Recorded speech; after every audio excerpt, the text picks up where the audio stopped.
Jonathan Larson over at TYT Investigates has been breaking story after story about Pete Buttigieg and his leadership or lack thereof when it came to the South Bend Police Department. Now, a few months after he was elected as South Bend mayor, he attempted to fire the town's first African-American police chief, Boykins. Now, Boykins refused to be fired, but was eventually demoted because that's what Buttigieg wanted. And related to that story, there were tapes that featured conversations between police officers who did not like Boykins and allegedly said racist things about him. Now, Jonathan Larson has been on top of this story. He's been breaking all sorts of updates to it. And he finally got some of these individuals who were on those tapes to speak with him. And I wanted to share some of the details of what he found. And I want to note that this is the first in a series of stories that he will publish in regard to his conversations with these cops and police officials. So he writes that multiple South Bend police officers tell the Young Turks that before Pete Buttigieg became mayor, they spoke with him and his donors about replacing the city's first black police chief. So remember, one of the huge stories that came out of this was that the cops wanted to get rid of Boykins, and they realized, well, a good way to do that is to work with Pete Buttigieg's donors, and if his donors want him to also fire Boykins, well, then he's more likely to do it. So in December of 2010, South Bend's mayor announced that he wasn't going to run for re-election, and that was when the police realized, well, once we get a new mayor, it's very likely that he is going to be willing to make some changes when it comes to leadership positions, including the police chief.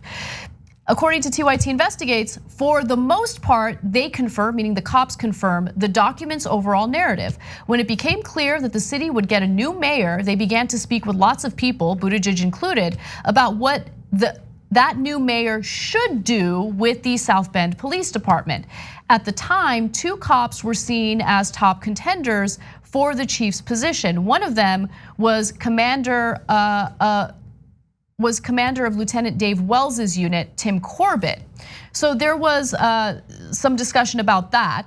And according to what Dave Wells had to say, Lieutenant Dave Wells had to say, Corbett was gunning for that job. Wells says that because Corbett had done a range of police work over decades, quote, your name is going to be involved. Now, that doesn't mean that I'm reaching out and begging anyone or anything like that, but people put your name in the hat. And then Corbett responded to Wells by saying, honestly, I got contacted by 50 to 100 people over the course of that election. Asked whether those people included the 2 Buttigieg donors, Corbett says, quote, those are questions you'd have to ask them direct, but I would say yes. So essentially confirming that the donors were involved in the decision making here.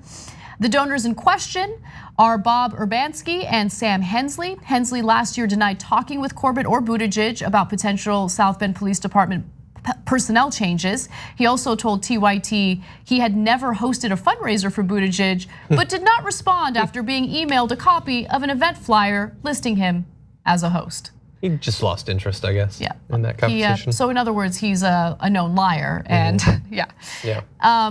So there's a lot more, but before I get to it, do you want to jump in? Yeah, so I'm glad that we're getting more and more details. In terms of like the overall topic, one of the things that I love about this story and wish that it had been a bigger story, like at the latter half of last year, in no small part like effort from Larson. He did everything he possibly could to do that. The mainstream media didn't care. They weren't thinking critically or certainly covering critically Pete Buttigieg's campaign. Is that when we think about the effect of donors on what politicians end up doing, we suspect that they're going to try to push them in certain directions on legislation and things like that. There's a whole range of different things they can do. It's difficult to think of something more obviously corrupt than you coming into the office and then people pulling you aside and telling you that guy's got to be fired. Like, to any reasonable person, that is obviously unethical, obviously corrupt. And for him to, at the very beginning of his political career, apparently have no problem whatsoever with doing the deepest level of corrupt. Like just because I guess he needed the money, I suppose. He wasn't nudged a little bit in a direction. He didn't change like the amount of funding for something a little bit. He did something that should have been obviously unacceptable. Yep. And that's why we care so much about this story. Because if we're worried about politicians being influenced, Buttigieg has shown that he has no ability to resist that influence. And coupled with tons of billionaire support, if at the local level he'll force out a police chief, God only knows what he would do as president. Exactly. I think that this is demonstrative of who he is, what his character is, and what his leadership style is like. Because a real leader would say, no, right? I'm not gonna be corrupted. I want to have a leadership position in this town and I want to lead. That's what a leader does, but that's not what appears happened here.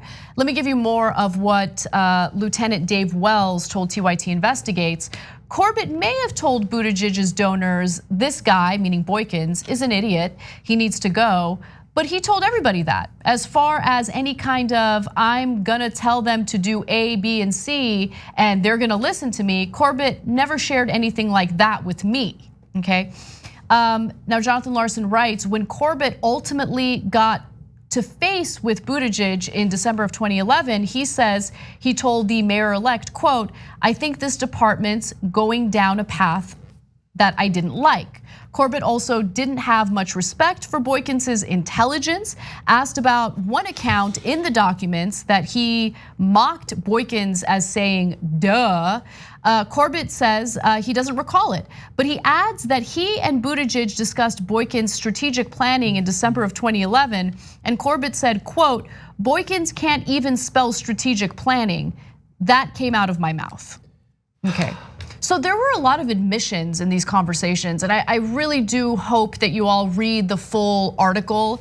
It's very revealing. There's a lot in there that we don't have time to get into in great detail, and we'll share a link in the description box below. Jonathan has been doing such a great job with this story, but the documents also quote Wells on June 3rd, 2011, saying, quote, Tim, meaning Tim Corbett, says it is going to be a fun time when all white people are in charge. Corbett, though, told TYT that he didn't say that and said that's BS, that's BS. Didn't censor himself though, obviously.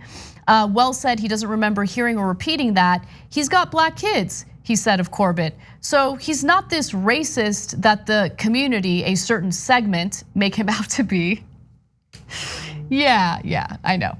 So asked what he would say if the phrase does turn out to be on the tapes, because remember, they were taped saying some of this stuff, allegedly. Wells said, quote, I would like to hear the context around it, you know? I'm not excusing it, it's certainly a terrible thing to say, but was it just kind of one of those BSing jokes, joking kind of things or something? I don't know, but I don't remember that at all, and I tell you. And then finally, the documents allege that Wells and Young referred to Boykins as effing worthless. Both told TYT they thought that was possible.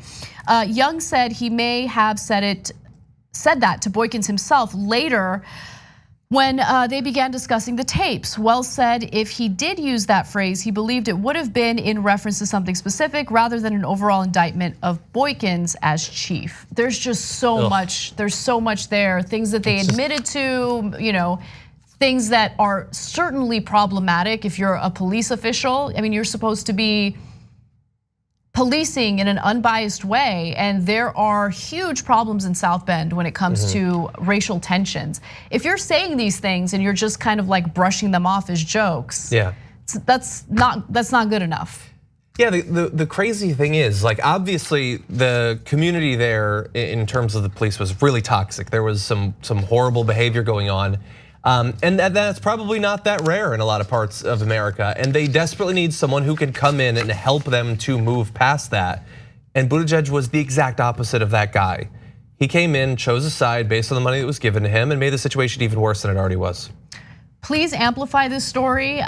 This is something that we were able to do at TYT Investigates because of our viewers and the donations and funding that we received from you. So thank you for supporting us. And if it weren't for you, this story wouldn't even see the light of day. So please help to amplify it on social media and read the full story by going to the description box and clicking the link below. Thanks for watching the Young Turks. Really appreciate it. Another way to show support is through YouTube memberships. You'll get to interact with us more. There's live chat emojis, badges. You've got emojis of me, Anna, John, JR. So those are super fun. But you also get playback of our exclusive member-only shows and specials right after they air. So all of that, all you gotta do is click that join button right underneath the video. Thank you.